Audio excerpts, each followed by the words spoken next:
जय हिंद दोस्तों, आप सभी का स्वागत है मेरे चैनल रीजनिंग मंडी पर। तो आज के वीडियो में हम लोग रीजनिंग के कुछ इम्पोर्टेंट क्वेश्चन पढ़ेंगे जो आपके आने वाले RRB, group D, SSC, MTS और साथ ही साथ एसएससी के कुछ महत्वपूर्ण प्रश्न दिए गए हैं। आज के जो वीडियो है वो थोड़ा अलग होने वाले हैं क्योंकि इसमें एसएससी के सारे महत्वपूर्ण क्वेश्चन दिए गए हैं। अगर आप रीजनिंग को एसएससी पर्पज से तैयारी करते हैं तो सारे परीक्षाओं की तैयारी आपकी आसानी से हो जाएगी क्योंकि सबसे ज्यादा डिफिकल्ट क्वेश्चन जो है वो एसएससी के क्वेश्चन में ही पूछे जाते हैं। तो चलिए शुरू करते हैं। पहला प्रश्न है, प्रश्न चिन्ह के स्थान पर क्या होगा। अब सबसे पहले देखिए इसके पैटर्न को हम लोग समझते हैं। तो नीचे वाले को अगर ध्यान पूर्वक देखें तो इसमें क्या हो रहा है, +1 हो रहा है। ठीक है, 6 + 1 ये भी हो रहा है और ये 7 + 1 करेंगे तो 8 हो रहा है। उसी प्रकार से इसे जब हम लोग देखेंगे मिड वन वाले को तो +2 हो रहा है, इसमें +2 हो रहा है और ऊपर वाले में क्या हो रहा है, +4 हो रहा है। यानी कि एक में +1, दूसरे में 2 और तीसरे में क्या हो रहा है, 4 हो रहा है। तो नेक्स्ट में हम लोग क्या कर सकते हैं, 8 कर सकते हैं। 8 तब कर सकते क्योंकि 1 इंटू 2 हर बार 2 से मल्टीप्लाई हो रहा है। 1 इंटू 2, 2 इंटू 2 करेंगे तो 4, तो 4 इंटू 2 करेंगे तो क्या हो जाएगा, 8 होना चाहिए। लेकिन अगर ये 2 रहते तो हम लोग 8 इसका रिलेशन 8 ऐड करके निकाल सकते थे, पर ऊपर में एक ही बॉक्स है और ऊपर वाले बॉक्स का ही पूछ रहा है कि क्या होगा। ये प्रश्न जो है वो एसएससी के एग्जाम में पूछे गए हैं और कई बार रिपीट भी हुए हैं। तो देखिए इसमें क्या है, ये दोनों जो नीचे की संख्या है, ठीक है, 5 + 6 को ऐड किया गया है। तो 5 + 6 को जब ऐड करेंगे तो क्या आएगा, 11 और इस 11 को कहाँ लिखा गया है, तो इस स्थान पे लिखा गया है। उसी प्रकार से 6 और 7 को जब ऐड करेंगे तो 6 7 को ऐड करने से क्या आ जाएगा, 13। 13 देखिए यहाँ लिखा गया है। 7 + 8 को ऐड करेंगे तो 7 + 8 को ऐड करने से क्या आ जाएगा, 15 आ जाएगा। तो 15 देखिए इस स्थान पे लिखा गया है, यानी कि नीचे वाली संख्या को ऐड करके ऊपर लिखा गया है। अब देखिए ये संख्या जो 24 है ये दोनों को ऐड करके लिखा गया है। 11 और 13 को ऐड करेंगे तो क्या हो जाएगा, 24 हो जाएगा। उसी प्रकार से 13 और 15 को जब ऐड करेंगे तो क्या आ जाएगा, 28 आ जाएगा। अभी ये संख्या को हमें ज्ञात करना है इस बॉक्स के, तो इसके ठीक नीचे वाली दोनों संख्याओं को ऐड करेंगे। तो पहली संख्या क्या है, 24 है और दूसरी संख्या क्या दी गई है, 28 है। तो ये दोनों संख्याओं का जो योगफल होगा वो ऊपर वाले बॉक्स में हम लोग इसे लिख देंगे। तो 4 और 8 क्या हो जाएगा, 12, 12 का 2, 1 बचा रिमाइंडर, 2 2 4, 4 और 1 क्या हो गया, 5, यानी कि 52 आ रहा है। इस बॉक्स के स्थान पे क्या हो जाएगा, 52 हो जाएगा। अब 52 देखते हैं किस ऑप्शन में दिया गया, ऑप्शन सी में दिया गया, तो इसका करेक्ट आंसर ऑप्शन सी हो जाएगा, 52। अगला क्वेश्चन देखते हैं। अगला क्वेश्चन देखने से पहले अगर आप लोगों को इस वीडियो का पीडीएफ चाहिए तो हमारे इंस्टा आईडी शोभा डे 2024 को फॉलो कर आप हमें मैसेज कर सकते हैं। जो भी आप लोगों को पीडीएफ चाहिए वो फ्री में उपलब्ध करा दी जाएगी, उसके कोई भी आपके शुल्क नहीं लिए जाएंगे। थोड़ा मैं देर से देखूंगी लेकिन आप लोगों को पीडीएफ जो है वो जरूर ही उपलब्ध कराई जाएगी। अगला प्रश्न देखते हैं। निम्नलिखित विकल्पों में से असंगत युग्म का चयन करें। असंगत यानी क्या हो गया, ऑड वन आउट का ये क्वेश्चन पूछ रहा है। हमेशा एक प्रश्न जो है वो ऑड वन आउट से पूछे जाते हैं। जो हमेशा एक एक टॉपिक से पूछे जा रहे हैं उसी क्वेश्चन को आज कराया जा रहा है। तो आप लोग ध्यान पूर्वक ये वीडियो को समझिएगा और आपके इसमें टोटल 7 क्वेश्चन दिए गए हैं। 7 क्वेश्चन में से आप लोग कितने क्वेश्चन को सही सही सॉल्व कर पा रहे हैं ये हमें कमेंट बॉक्स में कमेंट करके जरूर बताएंगे। और अगर आप लोगों को वीडियो पसंद आया तो एक लाइक, शेयर एंड सब्सक्राइब जरूर करें ताकि आने वाले वीडियो का नोटिफिकेशन आपके नंबर पर आ सके। सारे के सारे मोस्ट इम्पॉर्टेंट क्वेश्चन का कलेक्शन है, तो वीडियो को बिना स्किप किए हुए आप लोग कंटिन्यू जरूर देखें। देखिए इसमें क्या दिया गया है, पहला है CAT। अब ये जो है वो आपका अल्फाबेट दिए गए, अल्फाबेट से क्या बनाया गया, नंबर बनाए गए। तो कहीं ना कहीं इसके अल्फाबेट के स्थान से ये संबंधित होगा। जैसे C है तो C का स्थान क्या होता है, 3 होता है। A है, A का स्थान क्या होता है, 1 होता है। और T है, T का स्थान क्या होता है, 20 होता है। तो ये तो स्थान सही लिखा गया। D है, D का जो स्थान है वो क्या होता है, 4। O है, O का होता है 15। G है, G का होता है 7। तो ये भी सही है। उसके बाद नेक्स्ट देखते हैं, F है, F का क्या होता है, 16 होता है। O है, O का होता है 15 और X है, X का होता है 24।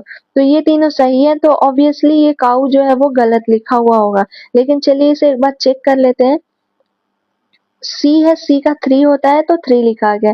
ओ है, ओ का होता है 15 तो 15 लिखा गया। और डब्ल्यू है, डब्ल्यू का क्या होता है, तो डब्ल्यू का एबीसीडी में जो स्थान होता है वो कितना होता है, 23 होता है। लेकिन इस स्थान पे देखिए क्या लिखा गया, 24 लिखा गया। एक्स का क्या होता है, 24 होता है, लेकिन डब्ल्यू का क्या होता है, 23 होता है। तो अगर इस स्थान पे 3 1 5 2 3 लिखा रहता तो हम लोग आगे कोई और इसमें पैटर्न को ज्ञात करते, लेकिन क्या लिखा गया है, 24 लिखा गया है, तो 24 तो बिल्कुल भी नहीं होगा। तो ये आपका इसका ऑड वन आउट में करेक्ट आंसर कौन हो जाएंगे, ऑप्शन डी इसका करेक्ट हो जाएगा। अगला प्रश्न है, 6 का जो संबंध 18 से है वही संबंध आपको बताना है कि 18 का क्या होगा।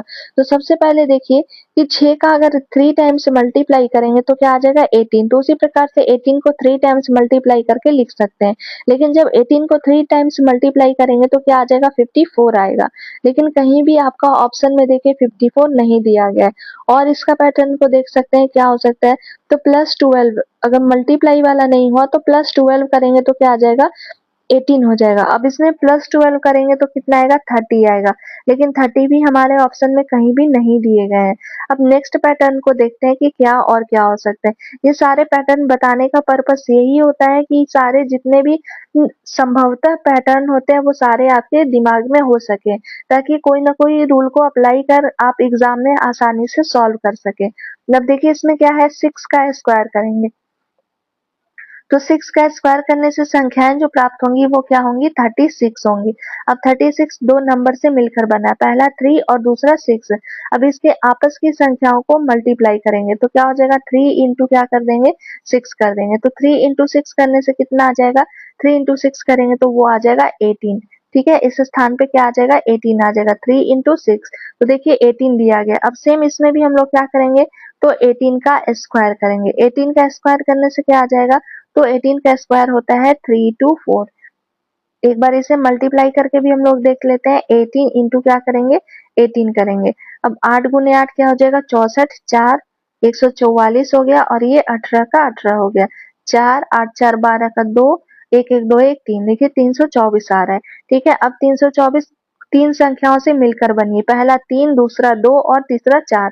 अब ये सारी संख्याओं को आपस में मल्टीप्लाई करेंगे, 3 इंटू 2 इंटू 4 करेंगे। तो 3 दूना 6, 3 गुने 2 6 हो गया, और 6 गुने 4 क्या हो जाएगा, 24 हो जाएगा। तो इसका करेक्ट आंसर आ जाएगा 24। 24 देखते हैं किस ऑप्शन में है, तो ये दिया गया ऑप्शन डी में। इस स्थान पे प्रश्नवाचक के स्थान पे हो जाएगा 24। अगला प्रश्न है, दर्पण प्रतिबिंब ज्ञात करें। जब ऐसे दर्पण प्रतिबिंब दिया गया है तो इसके क्या होता है कि जो आपका राइट में रहेगा, ठीक है, राइट वाला जो है वो किधर हो जाएगा, तो लेफ्ट हो जाता है, और लेफ्ट जो रहता है वो क्या हो जाता है, राइट हो जाता है। तो सबसे पहले हम लोग, ये सी है तो सी से नहीं, ये क्या होगा, ई से शुरुआत होगा। तो अगर ऑप्शन बी और सी की बात करें तो देखिए ये सी से स्टार्ट किया गया, तो ऑप्शन बी और सी तो बिल्कुल भी नहीं होंगे। अब बचा ऑप्शन ए और डी, उसमें देखते हैं। तो जैसे जैसे क्रम में, जो क्रम में दिए गए हैं वैसे ही आपका सेम टू सेम इसका प्रतिबिंब बनता जाएगा। तो ई से शुरुआत करेंगे तो ई जो है वो, ई कुछ इस प्रकार से लिखे गए हैं। ठीक है, तो इसका दर्पण प्रतिबिंब कैसा बनेगा, इसका ठीक उल्टा बनेगा, यानी कि इस प्रकार से बनेंगे। तो ई सेम ऐसे ही दिया गया। उसके बाद वी है, वी में कोई भी चेंजिंग नहीं होगा, सेम वैसे ही बनेंगे। आई में भी कोई चेंजिंग नहीं होगा, टी में भी कोई चेंजिंग नहीं होगा, आई में भी कोई चेंजिंग नहीं होगा।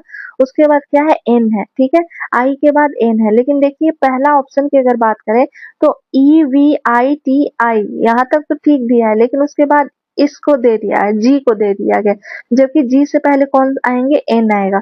तो ऑप्शन ए भी आपका क्या हो गया, गलत हो गया, क्योंकि एन आएगा उसके बाद जी आएगा।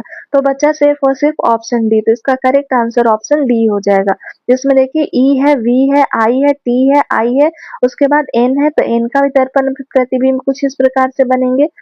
एन के बाद जी है, तो जी भी देखिए वैसे ही दिया गया। ओ का सेम टू सेम बनेगा, वो चेंज नहीं होंगे।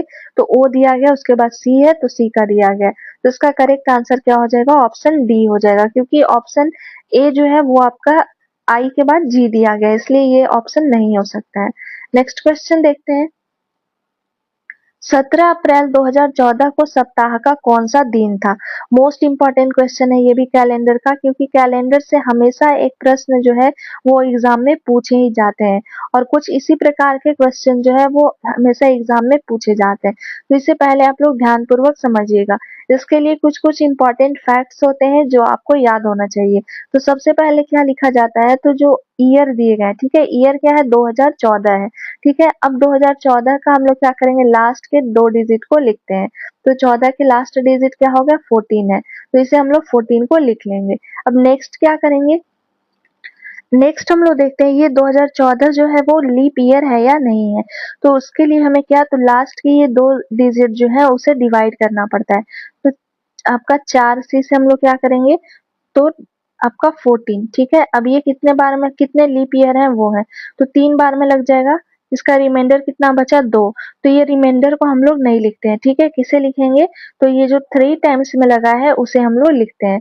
तो प्लस सारे को हम लोग ऐड करते जाएंगे, तो प्लस क्या हो जाएगा, 3 हो जाएगा। अब ये 2000, क्योंकि 2014 जो है वो किस सन से बना है, तो ये 2000 से बना गया है, ठीक है। अब ये 2000 का जो कोड होता है, याद रखिएगा 2000 के कोड जो होते हैं वो कितने होते हैं, तो कोड इसका होता है 6। अब इस 2000 के कोड को लिख देंगे तो क्या हो जाएगा, 6 हो जाएगा। अब उसके बाद क्या बचा, तो डेट, ठीक है, डेट कितना दिया गया है, 17 ऑफ अप्रैल है। तो 17 को हम लोग क्या लिख देंगे, सेम टू सेम 17 लिख देंगे, ठीक है। अब उसके बाद बचा है ये मंथ, ठीक है। तो मंथ का जो कोड होता है वो भी आप लोग याद रखिएगा। अगर आप लोगों को मंथ का कोड चाहिए तो मैं इस पे एक सेपरेट वीडियो बना दूंगी, आप कमेंट बॉक्स में हमें कमेंट करके बता देंगे। तो ये जो अप्रैल है, ठीक है, अप्रैल का कोड कितना होता है, 6 होता है, याद रखिएगा। अप्रैल का कोड होता है 6। अब ये कोड को लिख देंगे। अब ये सारे जितना भी इसमें दिया गया था, आपका डेट जो था, मंथ था, ईयर था, ये सारी चीजों को हम लोग एक जगह लिख लिए हैं। अब इन्हें क्या करेंगे, ऐड करेंगे। तो 4 3 7, 7 6 13, 13 और 7 20, 20 और 6 26, 26 का क्या बचा, 6, 6 लिखे, 2 बचा रिमाइंडर, 2 1 3 1 4 बच गया, ठीक है, 46 आ गया। अब ये 46 से हम लोग कैसे पता करेंगे कि ये शुक्रवार है, शनिवार है, गुरुवार है या बुधवार है, तो क्योंकि हमें कौन सा दिन था पूछ रहा है, ठीक है। तो हम लोग जानते हैं कि एक सप्ताह में कितने दिन होते हैं, तो सप्ताह में दिन जो होते हैं वो 7 होते हैं। हमसे प्रश्न में वही दिन के बारे में पूछ रहा है। तो 1 वीक में कितने डेज होते हैं, तो 1 वीक इक्वल टू हो जाता है 7 डेज। तो जो आया है, जितने भी आपके सारे को ऐड करके उसे 46 आया है, उसे 7 से डिवाइड करेंगे। तो चलिए डिवाइड करके देखते हैं ये कितने बार में लग जाएगा, तो 7 से ये 6 बार में लगेगा, तो 42 हो जाएगा। और इसका आपका रिमाइंडर कितना बचा, 4। अब ये जो रिमाइंडर बचा, ठीक है, रिमाइंडर यानी कि शेषफल जिसे हम लोग बोलते हैं, वो शेषफल को ही हम लोग लिखेंगे। तो शेषफल कितना आ गया, 4 आ गया। अब शुरुआत किससे करते हैं हम लोग, सोमवार से करते हैं, ठीक है। तो क्योंकि 4 आया है, ये जो रिमाइंडर आया है उसी की बात हम लोग करते हैं। तो रिमाइंडर 4 आया है, तो इसमें 1 हो गया, 2 हो गया, 1 2 3 4। अब ये हो गया सोमवार, मंगलवार, बुधवार, ये हो गया गुरुवार। यानी कि 4 जो कोड होता है वो किसका होता है, गुरुवार का होता है। तो रिमाइंडर जो है उसी को लिखेंगे, ये 6 टाइम्स में कटा है उसे नहीं लिखेंगे।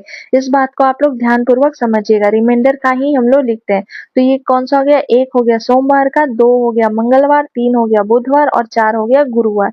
तो गुरुवार आपके ऑप्शन सी में दिया गया, तो इसका करेक्ट आंसर हो जाएगा ऑप्शन सी।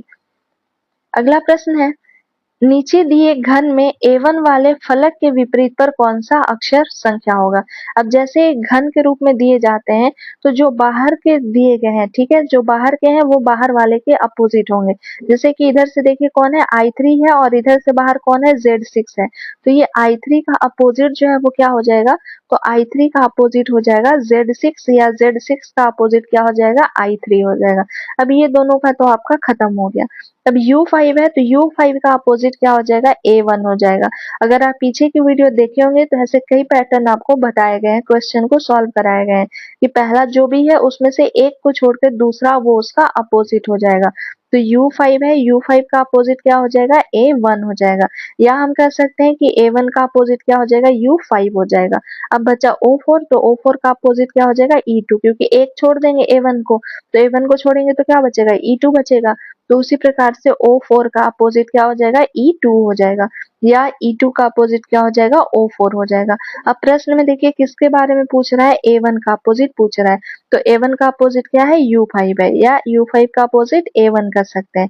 तो A1 का अपोजिट U5 देखते हैं किस ऑप्शन में है, ऑप्शन डी में दिया गया है, तो इसका करेक्ट आंसर ऑप्शन डी हो जाएगा। अगला क्वेश्चन है, दिए गए विकल्प में से लुप्त संख्या ज्ञात कीजिए। अब सबसे पहले देखेंगे कि लुप्त संख्या इस स्थान पे दी गई है। अब ये दो छोटी संख्या है और एक बड़ी संख्या दी गई है। इन दो छोटी संख्याओं से हमें बड़ी संख्या बनाना है।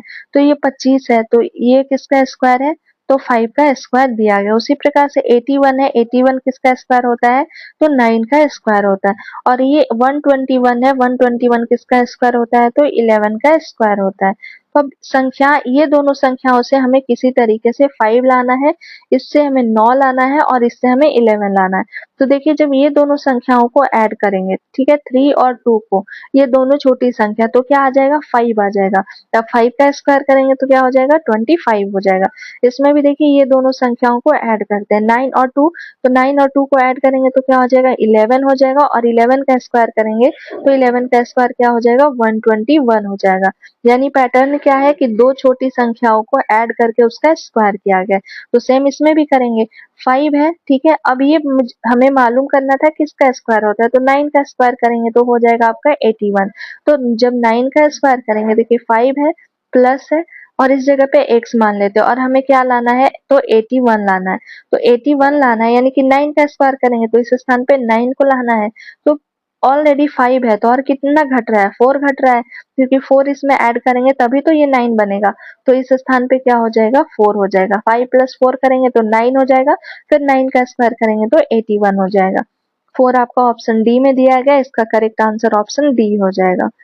तो ये आज के कुछ मोस्ट इम्पोर्टेंट क्वेश्चन का कलेक्शन था, जो आपके एसएससी के एग्जाम के लिए हो, या एमटीएस एग्जाम के लिए हो, सीएचएसएल एग्जाम के लिए हो, सीजी एग्जाम के लिए हो, सारे के सारे मोस्ट इम्पोर्टेंट क्वेश्चन का कलेक्शन दिया जा रहा है। ऐसे ही नए पैटर्न पर क्वेश्चन जो है वो पूछे जा रहे हैं।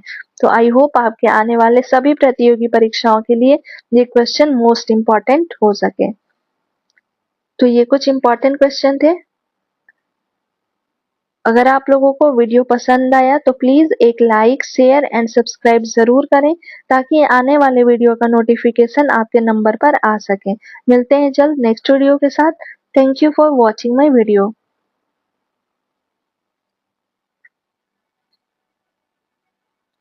बहुत लोगों को मेरा इंस्टा आईडी पे कमेंट आ रहा था कि आप लाइव क्लास कब लेते हो, तो मैं अभी लाइव क्लास नहीं ले रही हूँ। जब भी मैं लाइव क्लास लूंगी तो आप लोगों को इन्फॉर्म कर दिया जाएगा कि इस डे को इतने बजे लाइव क्लास मैं लूंगी। अभी फिलहाल लाइव क्लास नहीं लिए जा रहे हैं, तो ये आप ऑफलाइन जो वीडियो अपलोड किए जा रहे हैं उसे ही देखें और अपनी तैयारी ज्यादा से ज्यादा करें, ताकि आने वाले एग्जाम में आप रीजनिंग में 100% स्कोर करके आ सकें। Thank you for watching my video.